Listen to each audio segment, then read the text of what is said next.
The Soccer Gambling Podcast on the Sports Gambling Podcast Network is brought to you by EdgeBoost, the bank account built for bettors. Sign up today at edgeboost.bet with the promo code SGPN and get a free Refs Are Terrorists t-shirt. Claim your free t-shirt at sportsgamblingpodcast.com/refs. That's sportsgamblingpodcast.com/refs.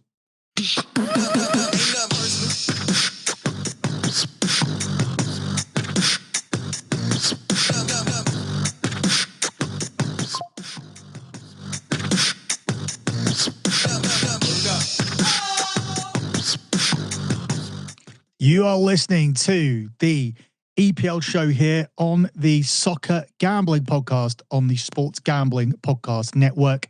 This is the final EPL show of the season because this is your EPL recap show, looking back at what just happened in the 2024-2025 season, and then, of course, looking ahead to 2025-2026 and the futures markets. You can follow the Soccer Gambling Podcast on X at SGP Soccer. That's at SGP Soccer. You can follow the Sports Gambling Podcast Network on X at the SGP Network. That's at the SGP Network, and also at Gambling Podcast. That's at Gambling Podcast.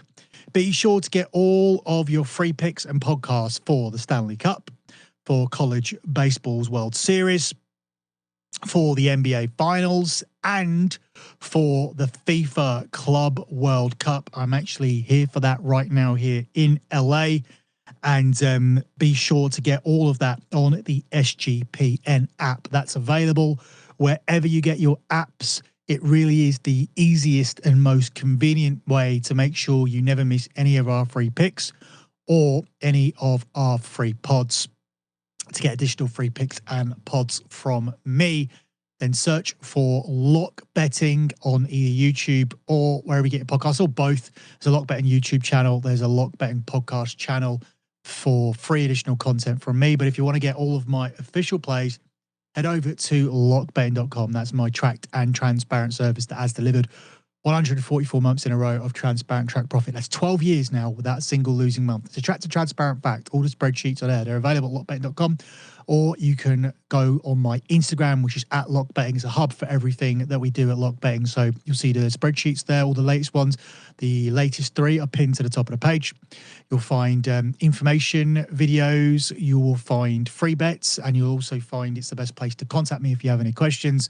But if you don't have Instagram, you can reach out to me at SGP Soccer instead for any questions you have. But I encourage you, do your due diligence, do your research, go to the Instagram account, have a look at those spreadsheets. They're all posted via screenshots. They're easy to look at.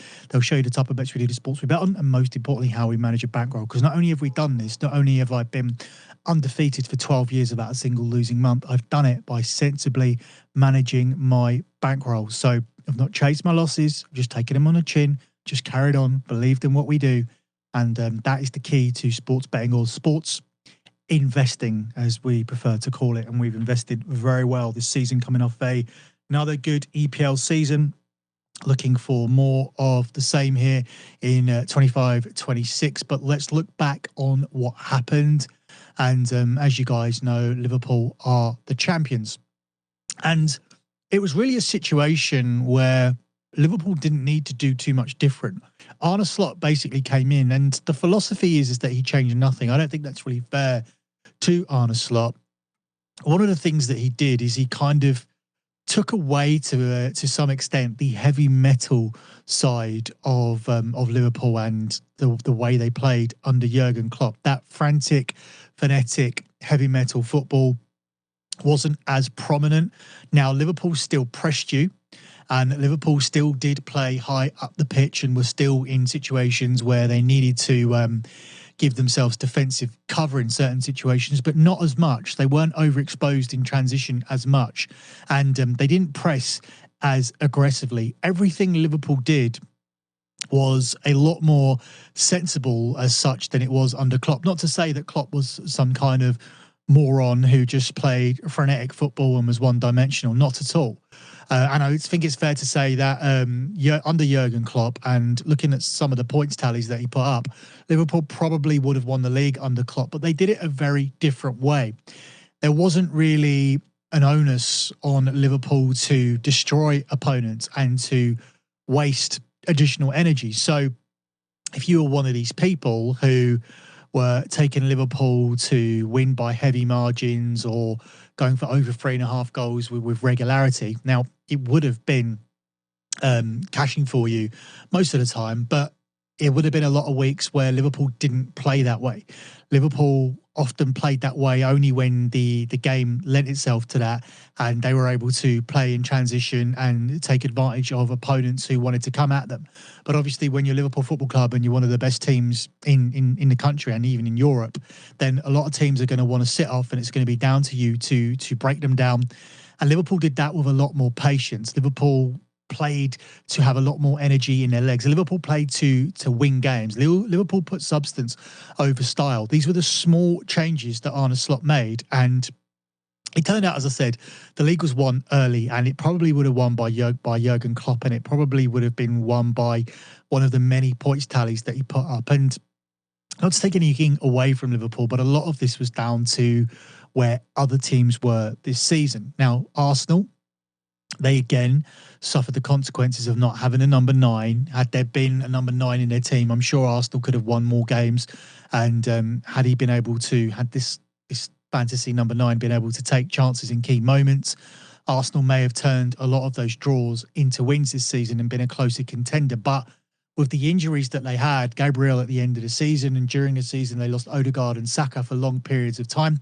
Also, Odegaard had a very poor season by his standards. He underperformed, and I even made the case that had Arsenal had Bruno Fernandes in their team instead of Martin Odegaard, with the season, of course, that Bruno Fernandes put forth for Manchester United, then Arsenal would have been a lot closer. But in all situations, I only have Arsenal getting closer to Liverpool than they did. I don't think Arsenal would have been able to take over Liverpool. I think Liverpool's final points tally is a false one, and it's largely down to the fact the title was won so early. I think had Liverpool needed to play out those remaining 4 games, they would have played out those remaining 4 games and probably would have finished with a higher points tally, but motivation obviously dwindled when they'd already won the title. So I think the fact that it's as close as it looks, and it doesn't look close anyway, but the fact that Liverpool won it by what they won it by, the margin that they did end up winning it by, I think is a false representation of what Liverpool were, because I think that they did take their foot off the gas. At the same time, Arsenal's points tally too is somewhat lower than it would have been had they not been concentrating on the Champions League. Had they been in with a realistic chance of competing for the Premier League, Arsenal probably would have put up a higher points tally as well. But ultimately, the facts are Liverpool did win this with a lower points tally, a much lower points tally than's been needed in previous seasons, and especially under Jurgen Klopp. And some of this was down to also the fact that, or largely down to the fact that Man City just weren't at it. Man City weren't in it at all this season, even though they did end up finishing 3rd. They needed to put together the usual late Man City run, but instead this time the late run wasn't to win the Premier League. It was only to secure Champions League football. And there is still talk ongoing about the investigations that are happening at Manchester City, and if they are going to suffer any consequences that affect their league points tally from these 115 charges or not, or whether there are going to be no consequences at all. And the consequences of no consequences are interesting, because the European Super League, the people that want to begin the European Super League, are going to be looking at this, and they're going to be looking at this with a magnifying glass, because if Man City can win this case, suddenly the laws that have been set forth that forbid a European Super League from happening suddenly also don't carry any weight either. So they're going to be watching this, and they're going to be looking at if the Premier League rules by the opinion of the Court of Arbitration are ruled as unfair, and they'll be looking to pounce and capitalise on this situation if Man City are found not guilty and the Premier League rules are deemed to be unfair, which means the European Super League can then restart and challenge all leagues across Europe and their set of rules as well. We already know, well, I think we know, I know that Barcelona and Real Madrid are very, very keen to still have a European Super League. The main reasons for that is because Barcelona and Real Madrid, and maybe rightly so, believe that they are the biggest draws in Spain and they should not be sharing a prize pot and they should not be sharing TV revenue money with the other teams in La Liga. And the La Liga TV revenue money, whilst it's large, it's nowhere near what Premier League teams are getting for TV revenue. So if you're a newly promoted team, like a Leeds, for example, that's coming up to the EPL, you're going to be getting more money next season than Barcelona and Real Madrid. And Barcelona and Real Madrid don't think that's right. And I tend to agree with them, which does put more weight into a European Super League argument. But there's going to be even more weight put into that argument if Manchester City are able to get away with these 115 charges on the basis that the Premier League rules are unfair. Behind Man City, you had Chelsea in the top four. At one point, Chelsea were looking like a potential contender. They really fell away during the Christmas period. Chelsea notoriously do not have good Christmases, and they were very, very inconsistent in the second half of the season, but they put a run together, including winning away to Nottingham Forest on the final day of the season, and that resulted in Nottingham Forest falling away. They, for a long period of time, looked like they were going to be in the top five, because this season it was to a top five that qualified for the Champions League, down to what English clubs did in Europe. And Nottingham Forest looked like that they had cemented that position with 8 games to go, especially with the soft schedule they had coming up. It was the type of schedule that they had dealt with throughout most of the season, but they still managed to fall away, losing some very dropping points really in some very bad games, including at home to Leicester, which resulted in the chairman, the owner, and the manager having a very public argument on the pitch. And ultimately, Forest dropped down to the Europa Conference League. Aston Villa are playing in the Europa League, and Newcastle took that final Champions League spot, but they should have done. There was major controversy on the final day. Aston Villa had a goal that should have stood against Man United. They probably would have gone on to win that game, even though they had 10 men. And in the end, they didn't need to win that game. They just needed a single point. So it's a single point and a bad refereeing decision that's cost them. And there shouldn't be any bad refereeing decisions because we have VAR. And if VAR had multiple chances to look at that, just like people did on television, they should have come to the conclusion that the Aston Villa goal would have stood. Aston Villa would have been 1-0 up in a game. And it's highly likely they would have lost in that position against a Man United team who have major goal-scoring issues.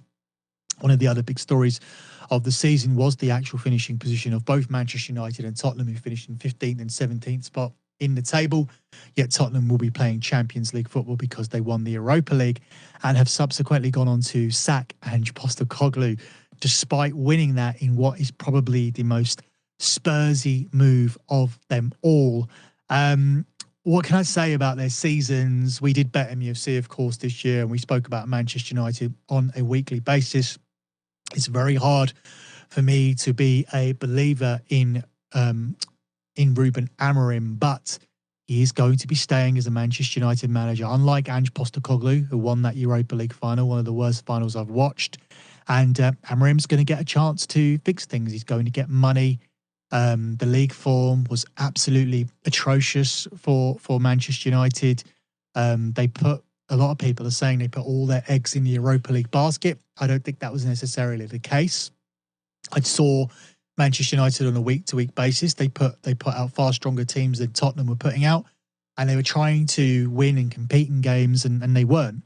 What I think would have been wiser would have been for this manager to look at the league and realise that we're not going down, whilst we're also not going to be getting into the European places. We're not even going to be getting to the top half of the table. So I would have probably experimented with different lineups, different formations, looked at different players, but he didn't. He was very, very adamant to play his 3-4-3 system, even if it meant playing players in the wrong positions.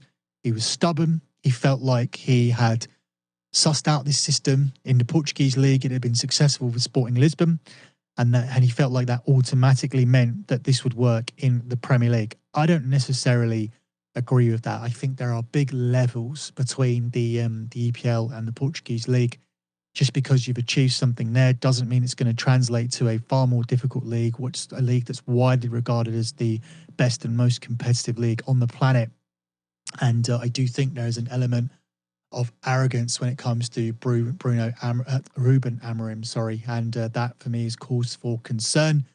But in saying that, I'm happy with what Manchester United have done so far in the window. But we're not going to look ahead. And in this portion of the show, we're going to do that in the second part, where we're going to look ahead to the season. This is really supposed to be a recap. And what else can you really recap? It was a season where teams like Bournemouth, Nottingham Forest, Newcastle overperformed.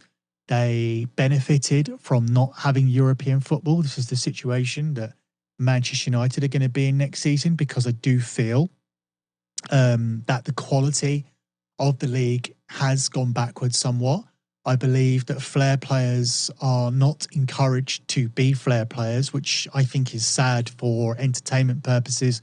And just generally, when you're looking at a goal of the month competition at the end of the season, or just at the end of each month, when you look back to, and I don't want to be the old man here, and obviously I am over 40 now, but I don't want to be the old man in the room who's saying back in my day. But back in my day, the goal of the month competition was phenomenal. People like Matt Letitia and Tony Yeboah just absolutely tearing up the goal of the month competition. But you don't really get that anymore. The screamers are somewhat limited.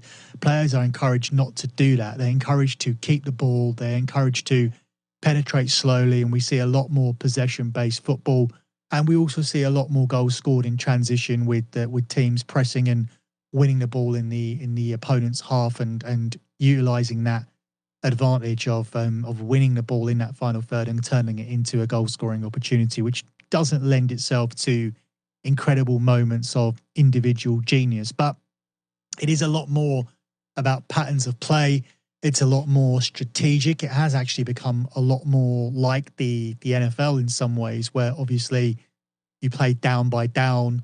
You are looking for what the opponents are doing and how they're going to set up, whereas the Premier League now is also a lot more about styles of play, patterns of play, practicing routines over and over again on the training pitch, rather than just letting the game play out and letting people beat you with their flair and talent, which is a shame. But that goes hand in hand, part and parcel, with this being a fitness league. Because if you are going to play in transition, if you're going to play high up the pitch, and then you're going to have the fitness to cover that ground up, because the game has become all about trying to create man advantages in different areas of the field. When you're attacking, you don't just want to now attack with your wingers. You want your fullbacks, which has pretty much become one of the most important positions in football now, because a fullback is not just a defender who defends his side of the pitch. He's now an attacking player who is the overlapping fullback in most occasions for your wingers. So your wingers and fullbacks now attack simultaneously, giving you that numbers advantage. But also, you want to be able to have fullbacks who have the fitness and ability to track back and give help to your defenders. So fullbacks are doing a lot, and the teams with the best fullbacks have a huge advantage. We've just seen Paris Saint-Germain in the Champions League win that Champions League because they had the best fullbacks in the Champions League. In fact, they have the best two fullbacks in the world, in my opinion, and that aided them massively in winning that Champions League final. They did not allow Inter Milan's fullbacks to get up and down the field. They were often just kept in a defensive position, while PSG were able to control the game, double up. You had Hakimi and Kvaratskhelia all combining on one side, and it was just very, very difficult to do anything against PSG when it was wave after wave of attack. When you have someone like, when you have the options to choose between Barcola and Doué, obviously you have massive strength in depth, and that can't be overlooked. But Luis Enrique got his tactics right. He's a modern day football manager, and everybody's going to be trying to do that here in the EPL. As I said, it's a fitness league now. The fittest team is likely to go far. And you're always trying to create double up situations in all areas of the field, and teams who don't play midweek games will have an advantage moving forward. And those teams who have enough squad depth, who can make the right purchases in the transfer market, are also going to have an advantage moving forward. And that's why I think Man United's transfer business is somewhat savvy, rather than going out there and buying superstars in gambling. They've actually gone for proven Premier League commodities in Mbeumo and in Cunha. But again, let's not get sidetracked. Let's not start talking about next season already. Let's recap what we've seen here. And what we saw here was a Liverpool team who dominated the league. We saw a Liverpool team who had the best player in the league in Mo Salah. We saw a Liverpool team who had the best goalkeeper in the league in Alisson. If they were caught in transition, they had the centre-back pairing in Van Dijk and Konate, who could recover. They had fullbacks in Trent and Robertson to a lesser extent, who could get up and down the pitch. Obviously, it'd be interesting to see how Trent Alexander-Arnold is replaced next season. And they had a midfield who were different to other midfields. In fact, it was very similar to your Paris Saint-Germain midfield, where you had 3 number 8s who were interchangeable. They could be 10s, they could be 6s if need be, but everybody was able to cover everybody else. Whoever came into the midfield, Gravenberch was very important this season, sitting in front of the back. You would look at that team and say, okay, McAllister and Gravenberch are probably the holders, and Szoboszlai is the 10.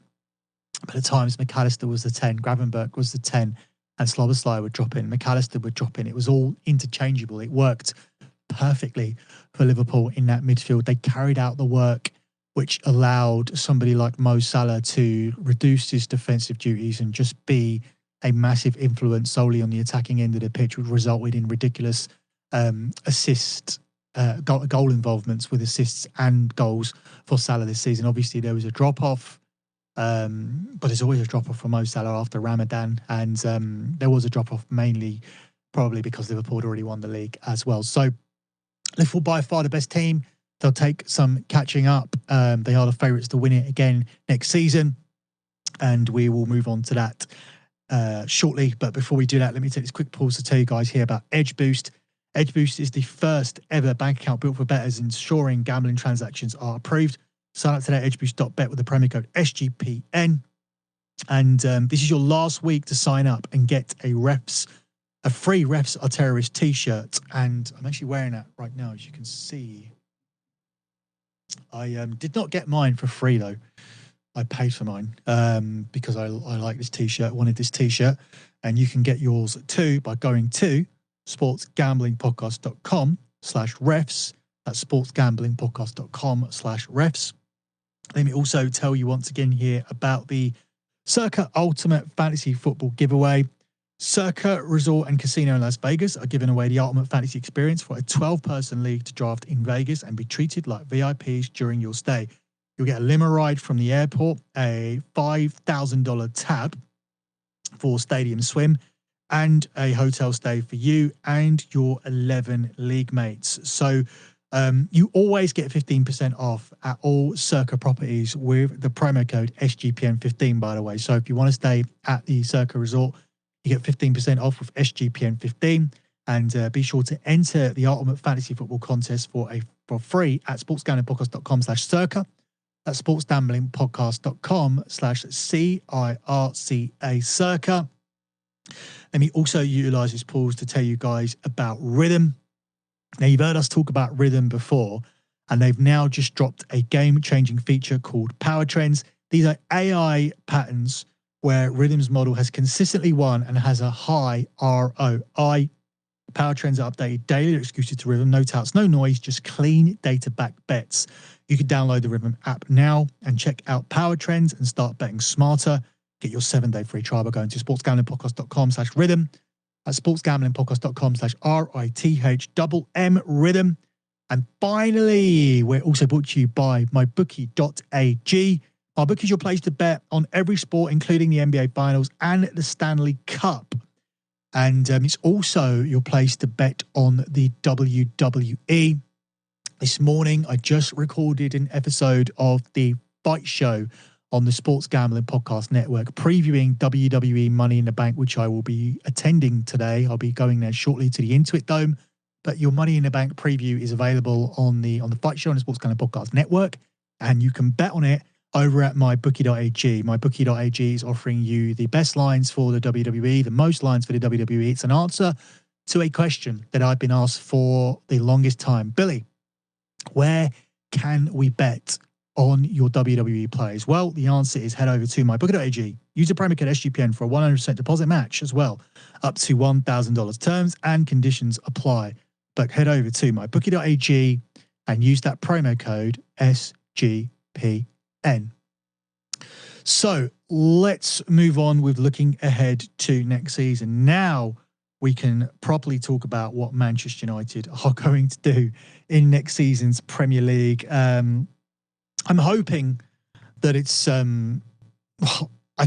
don't think it's enough to hope that we finish above 15th. I think it's an absolute disgrace that we finished in that position. And I think that's the main reason why I have massive reservations over the manager, because under no circumstances, no matter who you are, even if Gary Neville, who was a disaster as a manager when he managed at Valencia, even if Gary Neville came to Manchester United and took over for a short time period, he shouldn't be finishing 15th. If we'd stuck with Ruud van Nistelrooy, who unfortunately for him went over to Leicester and got them relegated, even if we'd stuck with Ruud van Nistelrooy, we definitely wouldn't have finished 15th. And I do concede that some of this was down to stubbornness, and Amorim was being stubborn to his system.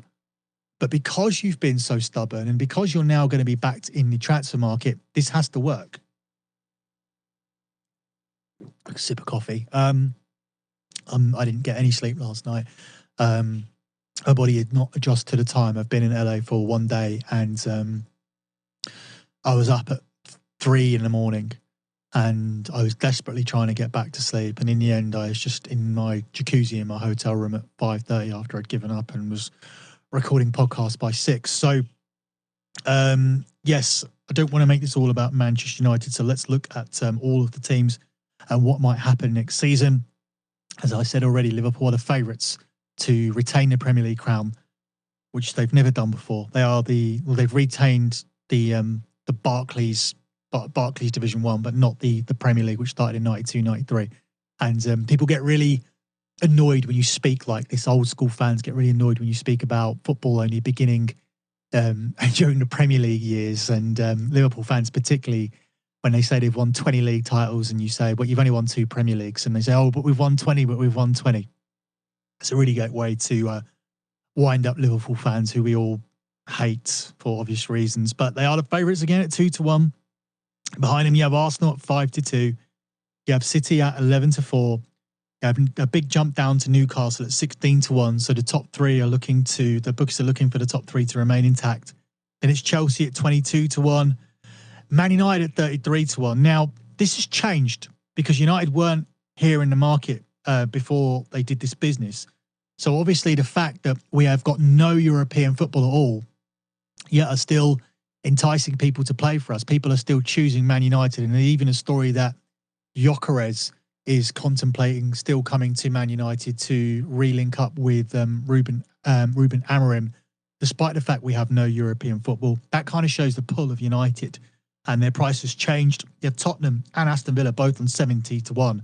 Tottenham are going to be under new management. And I think that could potentially be Brentford's Thomas Frank. And then you have Brighton at 250-1, Forest at 300-1, and everyone else is bigger than 400-1. For the relegation odds, it's the same as it's been for the last 2 seasons. And we didn't see this for a long time. We didn't say the 3 promoted teams who came up all going down together, but it's happened for the last 2 seasons. And that's why you're seeing Sunderland at 2-5, Burnley at 4-9, and Leeds at 21-20, all to go straight back down. And it's a big gap to Wolves at 15-4, Brentford at 6-1, Fulham at 6-1, West Ham at 15-2, Everton at 15-2, and everyone else is bigger than 8-1.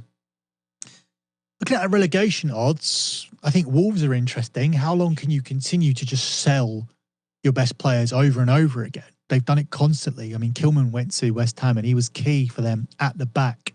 They've also sold Neves. They've also sold Mateus Cunha to Manchester United.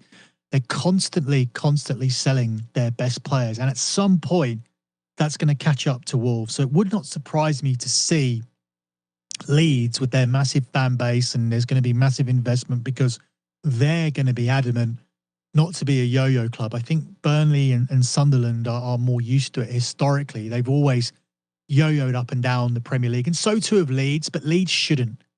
Leeds are a massive club. Leeds is a massive city. Leeds has huge footballing history. You should not be seeing the likes of, I mean, everybody knows about Man United, Arsenal, Chelsea, Tottenham, Liverpool, and to a lesser extent Man City, as they've only come up in the last 15, 20 years due to the investment of oil money.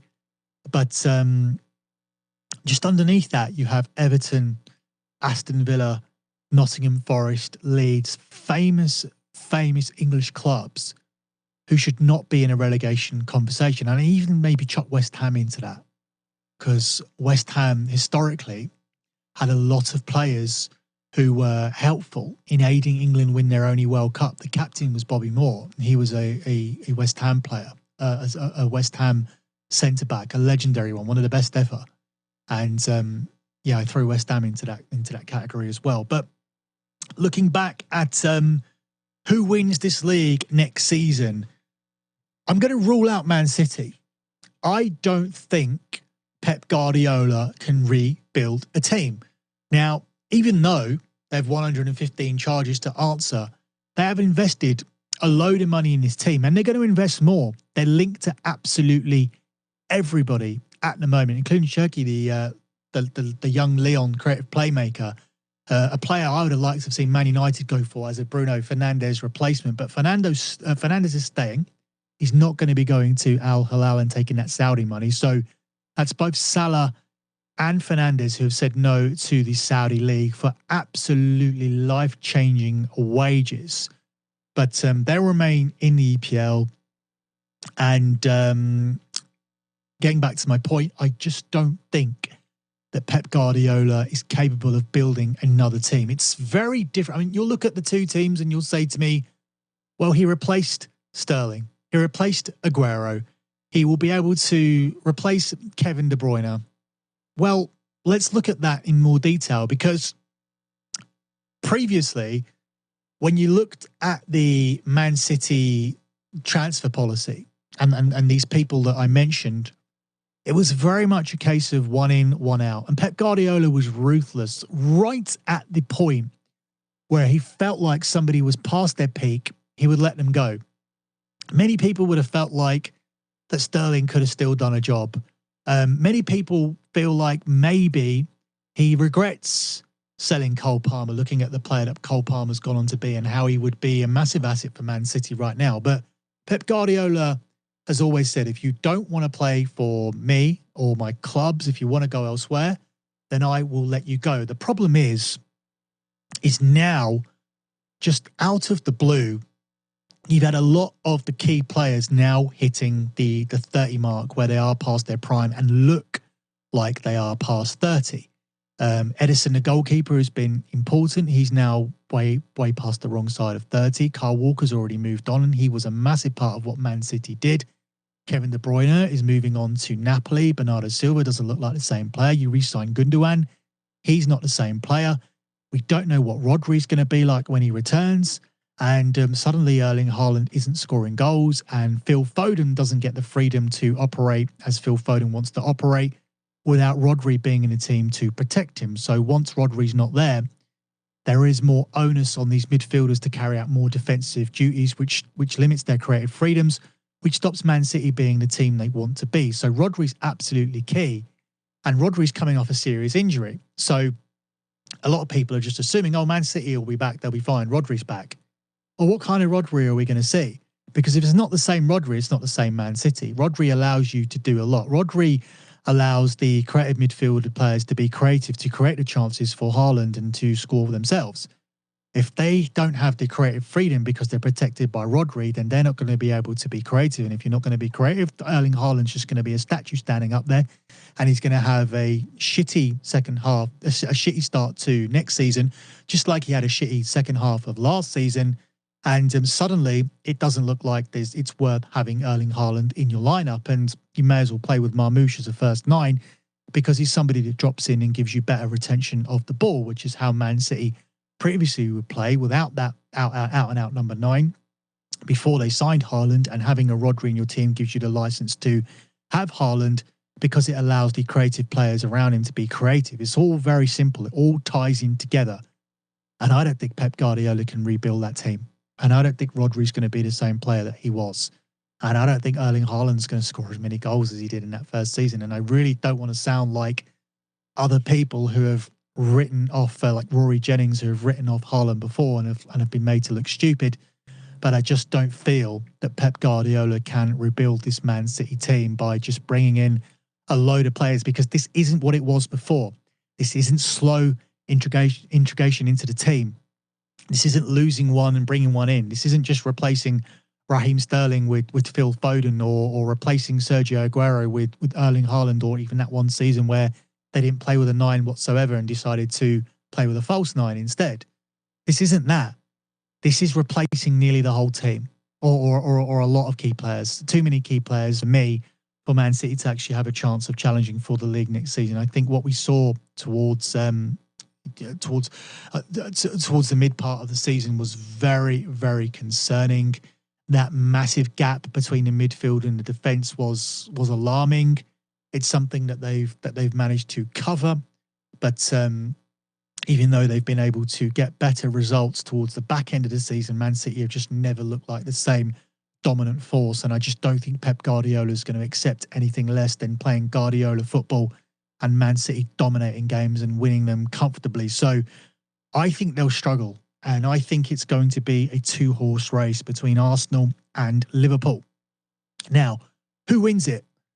For me, and I may live to regret this prediction, but I do think it's going to end up being Arsenal's season this time. They've been second on 3 straight occasions now. And last year, for many Arsenal supporters, really should have been the time they got it done. And many believe, and I think they have a case, that it was the transfer window, the summer window, that cost them. Because you should not have been bringing in Calafiori, another defender. You should have been bringing in a number 9. There was no need to buy in that position. Arsenal's business, to me, in the last summer window was very, very confusing. You were crying out for a number 9, but it almost seemed like Mikel Arteta's pure stubbornness came back to haunt him, and his insistence in playing Kai Havertz as his false 9, when we all know Kai Havertz wasn't signed to be that position. But because it did work periodically, Mikel Arteta seemed to be intent on winning the league whilst doing it his way and proving everybody wrong.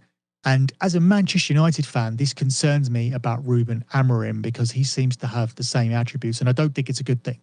I think you win the league at all costs. I think you go and buy whoever you need to buy to make sure you do it, and I don't think Arsenal are going to make the same mistake again.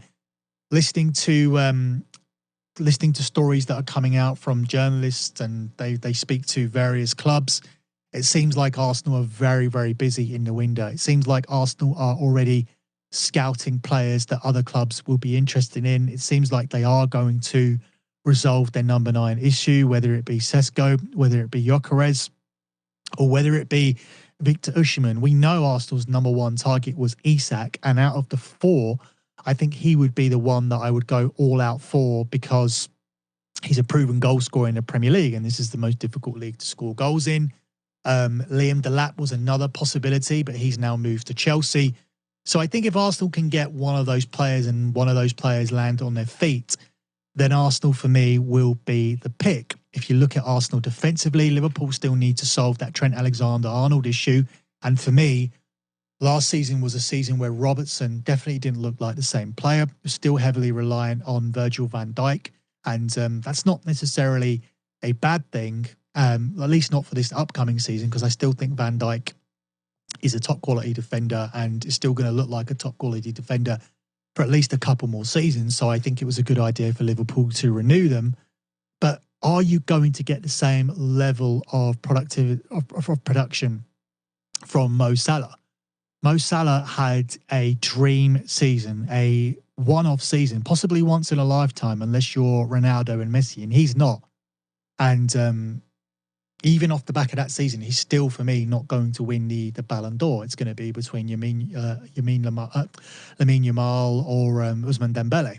and I think maybe Yamal will get it, because I think the PSG vote's going to be split, because there's so many players that did incredibly well, from Dembele to Kvaratskhelia to even Hakimi, and that could divide a lot of people up. And Yamal, for me, wasn't even the best player at his own team. It was Rafinha. Rafinha is the one who should probably be winning the Ballon d'Or. But it's not going to be Mo Salah. That's my point. But Mo Salah had a dream season, and you're going to be relying on him to replicate that. Otherwise, you're going to need more production from your number 9. And last season, Liverpool just simply didn't have that. We now know that Darwin Núñez isn't the answer. I expect Darwin Núñez to move on at some point. So you're going to be having Luis Diaz and Diego Jota and Cody Gakpo still. I think that's quite a formidable 4 to choose from for your front 3. But ultimately, you don't have that number 9. So you're still going to be relying on getting the same kind of productivity from Mo Salah. The midfield are going to do exactly what they did last year. They're going to be workman-like, you'd think. But obviously, Liverpool are heavily linked to Florian Wirtz. So it looks like Arne Slot doesn't want to remain with that workman-like midfield with 3 8s in there. It does seem like he wants to get an out-and-out number 10 to provide more creativity to the attack. That means your other 2 midfielders are going to have to work a lot harder, and that's a significant change. That's changing something that Liverpool did last year. So whilst a lot of people looked at that and said this is the difference between Slot and Klopp, maybe that was Arne Slot just managing the situation. And that's what a lot of managers in this league fail to do. That's why Ange Postecoglou doesn't have a job right now, because too many managers in modern day football are married to a style of football. We have to play this way, rather than just looking at the players you have, managing them accordingly, getting the best out of them and winning football matches. And that is what Slot done. Now we're going to see what Slot does with his own team. And there's almost more pressure on him now with him winning the league and now having his own players. The expectation will be for him to win it again. I mean, they are favourites to do so, but I just feel it's going to be Arsenal. For me, they're the best defensive line in the Premier League, the best goalkeeper and back 4 combination. The back 2, the centre-back pairing between Saliba and Gabriel is the best. And it's very, very important to keep those guys fit. In front of them, it looks like you're going to have Zubimendi replacing Thomas Partey. Declan Rice had a very, very good season. He'll be looking to repeat. You're going to need more from Martin Odegaard. Bukayo Saka was excellent. You're going to need more from Martinelli, and you are going to need to solve that number 9 position. And if Arsenal can do that, for me, this is the season where they get it right. They can turn those draws into wins.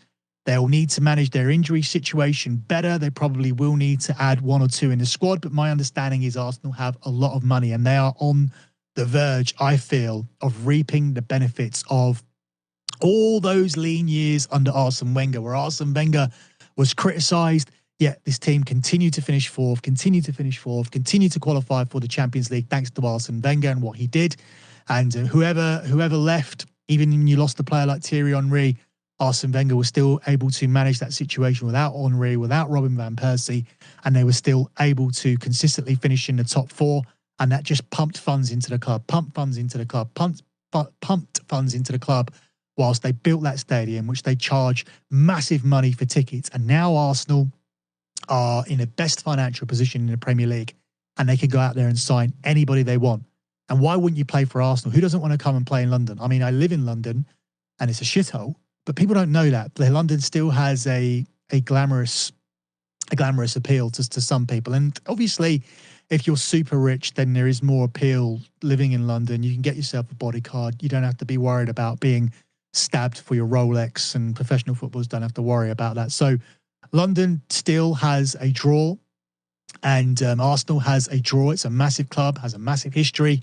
They got themselves through to a Champions League semi-final this season, and they were the better team for large periods of the game against Paris Saint-Germain. And I think that's the only team you can say that about. Nobody outplayed PSG for longer periods than Arsenal did in the whole Champions League this season. Arsenal were the closest to being in a conversation with PSG. Look what happened to Inter in the final. Aston Villa, yes, they came back to beat PSG, but I think that was down to complacency. And PSG were better than Liverpool for both legs. Arsenal were the only team who are better than Paris Saint-Germain for large periods. So there's a version of Arsenal who not only win the Premier League, but win it convincingly. And I'm not making that prediction and going as far as that, but I do feel that this is the season that Arsenal get it right. And if they don't, serious question marks need to be asked about Mikel Arteta. But I'm going to take Arsenal to win it, and I'm going to take them to get it done here at the price of 5-2 plus 250. So that's it for me and your EPL 2024-25 season recap and look ahead to 25-26. Obviously, this is ridiculously early. We still haven't even played the FIFA Club World Cup. That's still something I'm going to post a preview for, and I'm going to be covering that throughout the tournament here on the Soccer Gambling Podcast. So be sure to check that out. I will warn you, and this is somewhat of a disclaimer, we need to take a look and see approach as to how teams are approaching that competition. We need to take a look and see how seriously teams are taking it. Who really wants to win this? And how are they adjusting to the conditions? Because as much as all the European clubs are favourites to do everything here, they're top of the market to win it. They're the favourites to win all their groups and go through to the round of 16 in the quarterfinals and whatnot. You have to factor in, you have to take a look and see how they adjust to the climate, because obviously the South American teams and the African teams and the Asian teams are going to be a lot more used to it. And also, you have to look at, do they really care about it? Do they care about this competition come the end of the season? Now, the ones that will care about it are the ones whose owners want the money. And I can imagine Chelsea's owners are going to 100% want this competition. And I can imagine a team like Borussia Dortmund, for example, are going to be desperate to go far in this competition, because Borussia Dortmund could obviously do with an injection of cash so that they can invest and so that they can be competitive against Bayern Munich. They only just about got themselves in the top 4 on the final day and qualified for the Champions League. So for a team like Borussia Dortmund, this is going to be a massive competition because it's paying mega money, because FIFA want this to be a mega tournament thought about the same way as the Country World Cup. So we'll wait and see. But for now, that's it for me. Good luck with all of your bets as always, guys. And thanks for listening.